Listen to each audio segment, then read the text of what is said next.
नमस्कार प्यारे साथियों, कैसे हैं आप सभी।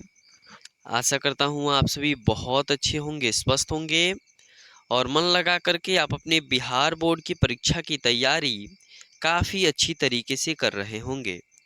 साथियों, आज हम लोग Bihar board class 12th biology यानी कि जीव विज्ञान के चैप्टर 1 जीवों में जनन पाठ के ऑब्जेक्टिव प्रश्न को पढ़ने वाले हैं। तो आप सभी वीडियो में शुरू से लेकर के अंत तक अवश्य बने रहिएगा, ताकि बिहार बोर्ड की परीक्षा जो फरवरी 2026 में होने वाली है, वहाँ पे अगर जीओ में जनन पाठ से कोई प्रश्न आ जाए तो आपसे न छूटे। यानी कि आज के हम लोग इस क्लास में सभी महत्वपूर्ण ऑब्जेक्टिव प्रश्नों की चर्चा करने वाले हैं, जो कि आपकी बिहार बोर्ड की परीक्षा फरवरी 2026 के लिए काफ़ी महत्वपूर्ण है। तो आपका पहला ऑब्जेक्टिव प्रश्न यही है कि निम्न में से कौन सी अगुणित संरचना है। निम्न में से कौन सी अगुणित संरचना है। ऑप्शन ए है आपका युग्मनज, ऑप्शन बी है अंडाणु, ऑप्शन सी है युग्मक या ऑप्शन डी है बी और सी दोनों। यानी कि अगुणित संरचना का बात किया जा रहा है, एन संरचना की बात किया जा रहा है। तो अंडाणु भी जो है वह अगुणित संरचना है और युग्मक भी जो है वह अगुणित संरचना है। यानी अंडाणु एक प्रकार का मादा युग्मक तो है और नर युग्मक शुक्राणु है। तो ऑप्शन डी आपका बी और सी दोनों सही उत्तर हो जाएगा। अगला आपका दूसरा प्रश्न है कि प्याज में प्रवर्धन होता है। ऑप्शन ए पत्तियों द्वारा, ऑप्शन बी प्रकंद द्वारा, ऑप्शन सी बीज द्वारा या ऑप्शन डी बल्ब द्वारा। तो प्याज में प्रवर्धन जो है वह बल्ब के द्वारा होता है, इसलिए ऑप्शन डी आपका सही उत्तर हो जाएगा। तीसरा और काफ़ी महत्वपूर्ण प्रश्न है आपकी बिहार बोर्ड की परीक्षा के लिए कि निम्नलिखित में से किस समूह में अगुणित पादप शरीर होता है। आवृत बीजी, अनावृत बीजी, टेरिडोफाइट्स या ब्रायोफाइट्स। तो ब्रायोफाइट्स जो होते हैं आपके सही उत्तर हो जाएंगे। Option D is the right answer. अगला आपका ऑब्जेक्टिव प्रश्न है कि पैरामीशियम में किस प्रकार का द्विविखंडन होता है। सरल द्विखंडन, अनुप्रस्थ द्विखंडन, अनुदैर्ध्य द्विखंडन या ओब्लिक द्विखंडन। तो पैरामीशियम में अनुप्रस्थ द्विखंडन होता है, इसलिए ऑप्शन बी आपका सही उत्तर हो जाएगा। साथियों, हम आपको जितने भी प्रश्न को बता रहे हैं, आप उन सभी प्रश्नों को अच्छी तरीके से याद कर लीजिएगा, ताकि आपकी परीक्षा में एक भी प्रश्न ना छूटे। अगला प्रश्न है कि निम्नांकित में से किसमें रंध्र तथा जड़ों का अभाव रहता है। ऑप्शन ए है ड्रेसिना, ऑप्शन बी है मार्सिलिया, ऑप्शन सी है हाइड्रिला या ऑप्शन डी है जलकुंभी। तो रंध्र तथा जड़ों का जो अभाव है वह किसमें रहता है, हाइड्रिला में, इसलिए ऑप्शन सी आपका सही उत्तर हो जाएगा। अगला आपका प्रश्न है कि पार्थेनोजिनेसिस शब्द किसके द्वारा निर्माण किया गया है। बावरी, ओवेन, सटन या जॉनसन। तो ओवेन आपका सही उत्तर ऑप्शन बी हो जाएगा। अगला प्रश्न है कि समयुग्मक पाए जाते हैं किसमें, फ्यूकस में, मेढक में, पक्षी में या क्लेडोफोरा में। तो समान युग्मक यानी समयुग्मक जो है ना वह क्लेडोफोरा में पाए जाते हैं, इसलिए option D is the right answer. अगला आपका ऑब्जेक्टिव प्रश्न है कि आवृतबीजी पौधों के भ्रूण कोश में गुणसूत्र की सूत्र गुणता क्या है। एन यानी कि अगुणित, द्विगुणित, त्रिगुणित या 4n। तो आवृतबीजी पौधों के भ्रूण कोश में गुणसूत्र की जो सूत्र गुणता है वह त्रिगुणित है, यानी कि 3n। Option C is the right answer. अगला प्रश्न है कि सूक्ष्म प्रजनन में क्या संभव है। अलैंगिक जनन, केचुआ, ए और बी, अलैंगिक जनन, लैंगिक जनन, ए और बी दोनों या इनमें से कोई नहीं। तो सूक्ष्म प्रजनन में जो है ना वह क्या संभव है, तो अलैंगिक जनन आपका option A is the right answer. अगला प्रश्न है कि निम्न में से कौन उभयलिंगी प्राणी है। मुर्गी, सांप, ए और बी दोनों, या केंचुआ। तो उभयलिंगी प्राणी जो है ना वह कौन है जी? केंचुआ है।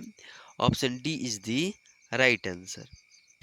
अगला आपका प्रश्न है कि ईस्ट में प्रजनन जो है वह मुख्यतः किसके माध्यम से होता है? मुकुलन, विखंडीकरण, परागण, या इनमें से सभी। तो ईस्ट में जो जो प्रजनन है ना वह मुकुलन के माध्यम से होता है, कि जो कि एक अलैंगिक जनन का ही उदाहरण है। Option A is the right answer.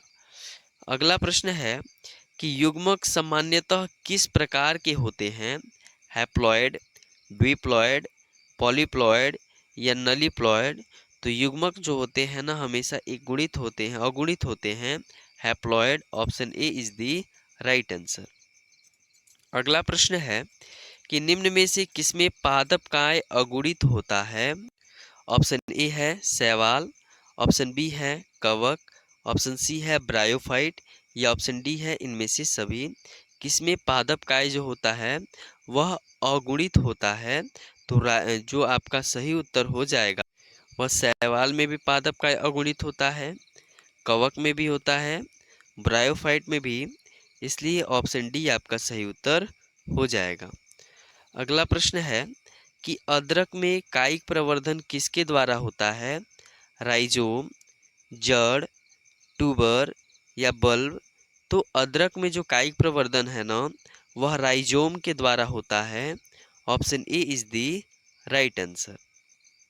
अगला ऑब्जेक्टिव प्रश्न है कि कंद किसका रूपांतरण है? ऑप्शन ए है कली का, ऑप्शन बी है तना का, ऑप्शन सी है जड़ का, या ऑप्शन डी है संचित जड़ का। तो जो कंद है ना वह एक प्रकार का जड़ का रूपांतरण है कंद। Option C is the right answer. अगला प्रश्न है कि काजू निम्नांकित में से कैसा फल कहलाता है? यथार्थ फल, बेरी फल, नट फल, या इनमें से सभी। तो काजू जो है ना एक प्रकार का नट फल कहलाता है। Option C is the right answer. अगला आपका प्रश्न है जैम्यूल्स निर्माण किसमें होता है? ईस्ट में, हाइड्रा में, अमीबा में, या स्पंज में। तो जैम्यूल्स का निर्माण जो होता है वह किसमें होता है? स्पंज में होता है। Option D is the right answer. अगला प्रश्न है कि 124 शुक्राणुओं के निर्माण में कितने अर्धसूत्री विभाजन की आवश्यकता है? 124, 31, 30, या 62। तो 124 शुक्राणुओं के निर्माण में 31 जो है वह अर्धसूत्री विभाजन की आवश्यकता है। Option B is the right answer.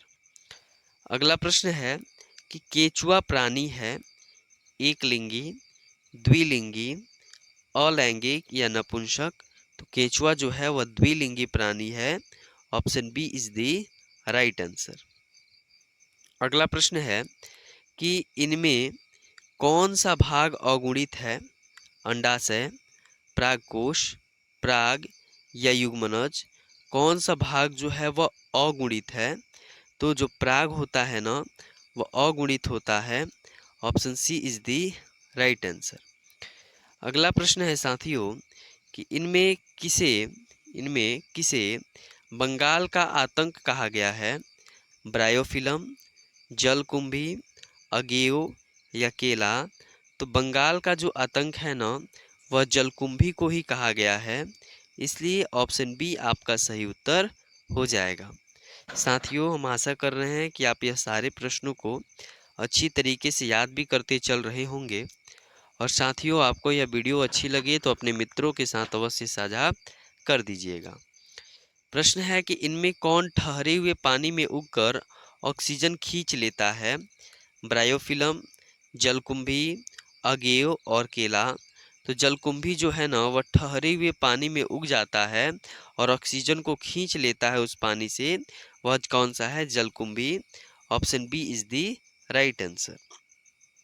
अगला प्रश्न है कि जब नर और मादा गैमीट होता है तब यह कहलाता है, यानी कि जब नर और मादा गैमीट में युग्मन होता है, यानी कि शुक्राणु और अंडाणु जब मिलते हैं तब यह क्या अलैंगिक जनन कहलाता है? लैंगिक जनन कहलाता है, वर्धिकायक कहलाता है या मुकुलन कहलाता है। तो जब नर और मादा गैमीट का यानी कि युग्मक का जब युग्मन होता है तो वह लैंगिक जनन कहलाता है। Option B is the right answer. अगला प्रश्न है कि मध चक्र पाई जाती है। ऑप्शन ए गाय में, ऑप्शन बी भेड़ में, ऑप्शन सी कुत्ता में या ऑप्शन डी इन सभी में।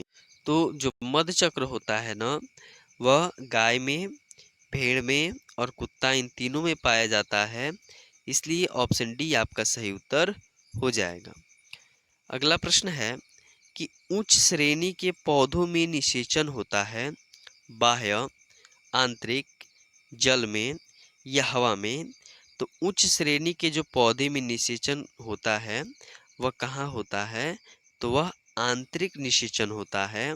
Option B is the right answer.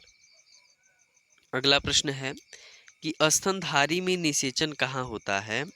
अंडाशय, वाष्य भाग, गर्भाशय या फिलोपियन नलिका। तो स्तनधारी में जो निषेचन होता है ना वह फिलोपियन नलिका में होता है। Option D is the right answer. अगला प्रश्न है कि बिना निषेचन के पौधों का उत्पादन किसके द्वारा किया जाता है? ग्राफ्टिंग, प्रत्यारोपण, कायिक प्रवर्धन या इनमें से कोई नहीं। तो बिना निषेचन के पौधों का जो उत्पादन है वह किसके द्वारा किया जाता है? तो वह कायिक प्रवर्धन के द्वारा किया जाता है। Option C is the right answer. अगला प्रश्न है कि भ्रूणपोष में कितने क्रोमोसोम होते हैं? एन, 2n, 3n या 4n। तो भ्रूणपोष में तीन जो होते हैं, तीन गुणित क्रोमोसोम होते हैं, 3n। अगला प्रश्न है कि जब संतति की उत्पत्ति एकल जनक द्वारा होती है तब यह क्या कहलाता है? लैंगिक जनन, अलैंगिक जनन, आंतरिक निषेचन या इनमें से कोई नहीं। तो जब संतति की जो उत्पत्ति है वह एकल जनक के द्वारा होती है ना, तब हम इसे क्या कहते हैं? अलैंगिक जनन। लेकिन इसके विपरीत जब संतति की उत्पत्ति जो है वह दो विपरीत लिंग वाले जनकों के माध्यम से होती है तो हम उसको लैंगिक जनन कहेंगे। फिलहाल इसमें एकल जनक है तो ऑप्शन बी आपका सही उत्तर हो जाएगा। अगला प्रश्न है कि इनमें से कौन जो है वह नर युग्मक से संयोजन कर भ्रूणपोष बनाता है? द्वितीय केंद्रक, एंटीपोडलस, अनिषेचित अंडाणु या सहायक कोशिका। कौन जो है वह नर युग्मक से संयोजन करके भ्रूणपोष बनाता है? तो आपका सही उत्तर हो जाएगा द्वितीय केंद्रक। Option A is the right answer. अगला प्रश्न है कि स्तनधारी के शुक्राणु के मध्य भाग को क्या कहा कि स्तनधारी के शुक्राणु के मध्य भाग में क्या पाया जाता है? ऑप्शन ए केंद्रक, ऑप्शन बी रसधानी, ऑप्शन सी माइटोकॉन्ड्रिया या ऑप्शन डी है सेंट्रल। तो स्तनधारी के शुक्राणु के मध्य भाग में जो है ना, यानी कि इस प्रकार से आप लोग देखे होंगे शुक्राणु होगा, ठीक है, और यहाँ पे जो होता है वो माइटोकॉन्ड्रिया पाया जाता है। Option C is the right answer. अगला प्रश्न है द्विविखंडन किसमें पाया जाता है? अमीबा, पैरामीशियम, जलकुंभी, अमीबा तथा पैरामीशियम दोनों में। तो द्विखंडन जो है ना वह अमीबा तथा पैरामीशियम दोनों में पाया जाता है। अगला प्रश्न है कि मुकुलन द्वारा जनन किसमें होता है? ऑप्शन ए अमीबा में, ऑप्शन बी पैरामीशियम में, ऑप्शन सी जलकुंभी में या ऑप्शन डी ईस्ट में। तो मुकुलन द्वारा जो है वह जनन, मुकुलन द्वारा जो जनन है वह ईस्ट में होता है। Option D is the right answer. अगला प्रश्न है कि इनमें से कौन जो है केवल एक बार अपने जीवन काल में पुष्प पैदा करता है? बांस, आम, लीची, जामुन। कौन जो है केवल एक बार अपने जीवन काल में पुष्प पैदा करता है? तो बांस आपका सही उत्तर हो जाएगा। लेकिन आप सभी बांस की जो पुष्प को नहीं देखे होंगे, इसलिए क्योंकि हम उसे 1 साल 2 साल के अंतर्गत ही क्या कर लेते हैं, काट लेते हैं। अगर उसमें 30 40 साल 50 साल ऐसे छोड़े तो उसमें से पुष्प पैदा होंगे। अगला प्रश्न है कि ऋतु स्राव चक्र किसमें होता है? मनुष्य में, बंदर में, चिंपैंजी में या इन सभी में? तो ऋतु स्राव जो होता है ना, वो मनुष्य में भी होता है, बंदर में भी होता है और चिंपैंजी में भी होता है। इसलिए आपका ऑप्शन डी इन सभी में सही उत्तर हो जाएगा। अगला प्रश्न है कि इनमें कौन अंड प्रजनन प्राणी है? मुर्गी, सांप, मगरमच्छ या इनमें सभी? तो अंड प्रजनन प्राणी की बात किया जा रहा है तो मुर्गी भी अंडा ही देती है, सांप भी अंडा देता है और मगरमच्छ भी अंडा देता है। तो इनमें से सभी जो होगा आपका सही उत्तर हो जाएगा ऑप्शन डी। अगला प्रश्न है कि मनुष्य के युग्मक में गुणसूत्र की संख्या होती है 21, 23, 44 या 46? तो मनुष्य के गुणसूत्र में जो होती है गुणसूत्र की संख्या 46 होती है। अगर आप पुरुष हैं तो 44 प्लस XY होगी, अगर आप महिला हैं तो 44 प्लस XX होगी। ठीक है, यानी ये सभी गुणसूत्र होते हैं। अगला प्रश्न है कि जब निषेचन जो होता है वह जीव के शरीर के बाहर होता है तब उसे कहते हैं बाह्य निषेचन, अनिषेक निषेचन, आंतरिक निषेचन या इनमें से कोई नहीं। तो जब निषेचन जो है वह जीव के शरीर के बाहर होता है तब हम उसे बाह्य निषेचन के नाम से जानते हैं। Option A is the right answer. अगला प्रश्न है कि मेढक की अधिकांश प्रजातियों में कैसा निषेचन होता है? बाह्य निषेचन, अनिषेक निषेचन, आंतरिक निषेचन या इनमें से कोई नहीं। तो मेढक के अधिकांश प्रजाति जो होते हैं ना उनमें भी बाह्य निषेचन ही होता है। Option A is the right answer.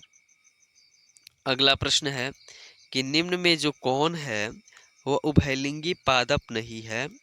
पपीता, सरसों, मक्का, गुड़हल, कौन जो है वह उभयलिंगी पादप नहीं है?